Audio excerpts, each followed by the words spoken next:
Galvão Bueno, tem se posicionado de maneira extremamente crítica após diversas polêmicas e erros graves em rodadas recentes do Campeonato Brasileiro, principalmente envolvendo o VAR, árbitro de vídeo. Porque, pelo que nós vimos em quase todos os jogos dessa rodada, os árbitros estão em péssima fase. E pior, o VAR, que em vez de ajudar, atrapalha. E como atrapalha? Resultado: reclamações, revolta, times prejudicados, árbitros afastados, caos total, absoluto. Medidas mais enérgicas e efetivas têm que ser tomadas. Será que vai... Essa é bacana, essa é muito bacana, porque será que vai chegar a profissionalização dos árbitros? Eu me lembro quando eu era garoto, quando eu comecei a transmitir, Arnaldo César Coelho estava lá no campo, Zé Roberto Ratti, e só se falava nisso, profissionalização. Faz uns 50 anos mais ou menos que eu estou falando. Já se falava todo dia em profissionalização da arbitragem.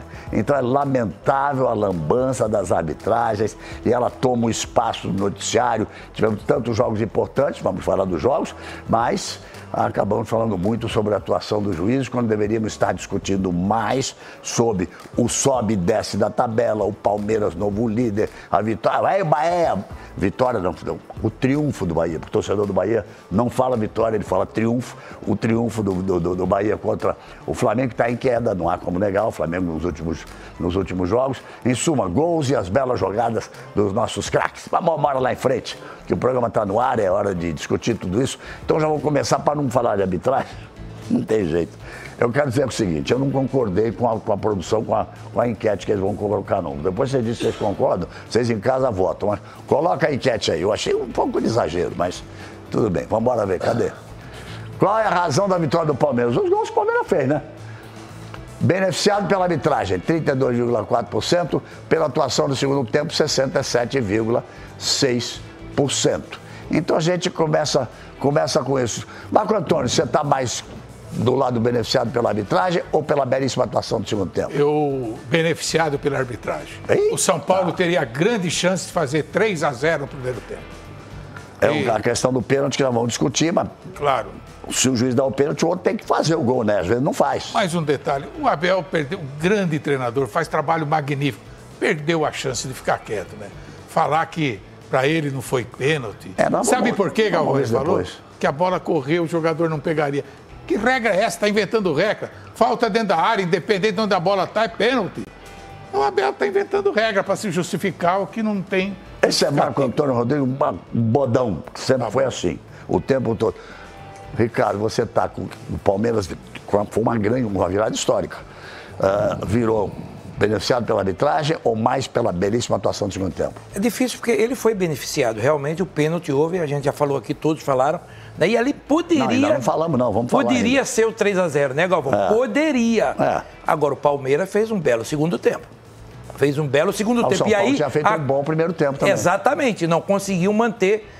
O problema é o seguinte, elenco. Palmeiras tem e muito. Tem como mudar. São Paulo não tem. Então o elenco do Palmeiras é maior. Eu diria que beneficiado porque o pênalti, 3-0 ali, eu acho que... Aí fica mais difícil de buscar, né? Muito mais difícil, né? E podia ser até com um jogador a menos, que é outra reclamação. Nós vamos ver depois, eu vou querer saber a opinião de vocês também. Teria a entrada do André, se deveria ter sido... O VAR devia chamar para mudar o cartão. O juiz não foi uma vez ao VAR, o VAR não trabalhou, por isso que não tem nenhuma gravação, porque não pode. Não pode, é bom que você explique isso. Porque muita gente me perguntou hoje, por que o árbitro não foi ao VAR? Porque o VAR não chamou. Se o VAR não chama, o árbitro não vai. E ele tem direito até de não ir se o VAR chamar. Então, se não tem essa coisa, não se pode colocar gravação como tem gravação do jogo do Vasco com Vitória, tem gravação do jogo do Bragantino com o Grêmio.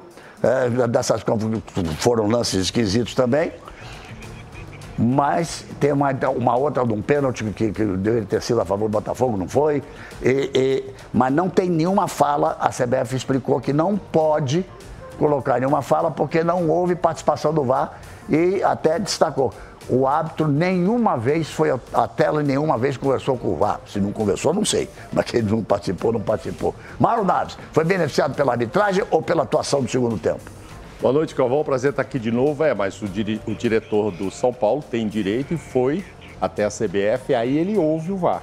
Aí ele volta e conta para a diretoria o que eles conversaram. Porque a conversa tem, o que não pode ser divulgada publicamente. Não pode ser divulgada porque não houve, não teve essa ação durante o jogo. Que, na minha opinião, é mais o protocolo que deveria mudar. Por que não pode? Porque não foi no VAR. Não, mas é um lance tão importante que qual o problema de mostrar? Mas, enfim, está no protocolo que não pode, então não pode. Não, eu acho que o Abel está enganado, ele falou que ia rever o lance, eu acho que então, não pode ser divulgada publicamente. Não pode ser divulgada porque não teve essa ação durante o jogo. Que, na minha opinião, claro, talvez dos mais claros, porque essa semana, essa rodada, vão... A conta feia. Mas acho que a atuação do Palmeiras, né, que a gente não sabe, ia ser gol, ia ser 3-0, não ia ser... Palmeiras muda, faz mudanças e joga o segundo tempo para virar o jogo e virou. Casa, você está ali foi beneficiado pela arbitragem ou pela atuação do segundo tempo? Pela atuação do Palmeiras no segundo tempo. Gente, peraí. Inverteu. Estava 60 e tantos % pela atuação do segundo tempo e 32% pela arbitragem. Agora inverteu. O Bodão foi tão enfático ali que inverteu. Para mim, foi a bela atuação do segundo tempo do Palmeiras. Foi pênalti claro, concordo com o Crespo. 32 anos. Cara, um outro escândalo desse foi aquele do Tinga. Tinga e Corinthians, Inter e Corinthians em 2005. Foi um escândalo também, aquele pênalti que o Tinga foi até expulso por simulação. Foi um absurdo. Um absurdo. Então eu acho o seguinte, ele tinha que ter marcado o pênalti, a gente não sabe se ia ser gol ou não. Eu vou na atuação do Palmeiras, porque ele não marcou o pênalti, ele errou, mas estava 2-0 pro São Paulo. São Paulo tomou uma virada, sabe? Tomou uma virada. E só um destaque rápido, a entrevista do jogador do Grêmio. Achei incrível, muito melhor. Dois detalhes, né? A péssima do Abel e a excelente cobrança do jogador do Grêmio. Do Marlon. Marlon, lateral esquerdo. Eu comentei aqui antes do programa. Acho que nunca vi uma entrevista de um jogador falando de uma forma tão aberta, sem ofender ninguém, mas falando de uma forma tão aberta, e o Grêmio tem sido, sim, prejudicado nos jogos. Então, galera, é o seguinte, eu quero muito aqui saber a opinião de vocês desses lances que aconteceram nessa última rodada. É importante ressaltar que não é simplesmente um time que é beneficiado. Isso vem acontecendo em vários e vários jogos.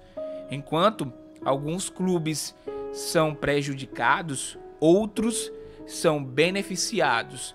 Isso é notável e é nítido tanto na parte de baixo do Campeonato Brasileiro, como também na parte de cima.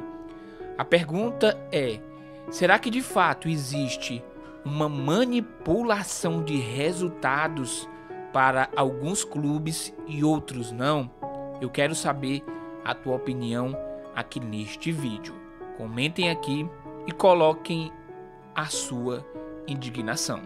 Valeu, pessoal, e até o próximo vídeo.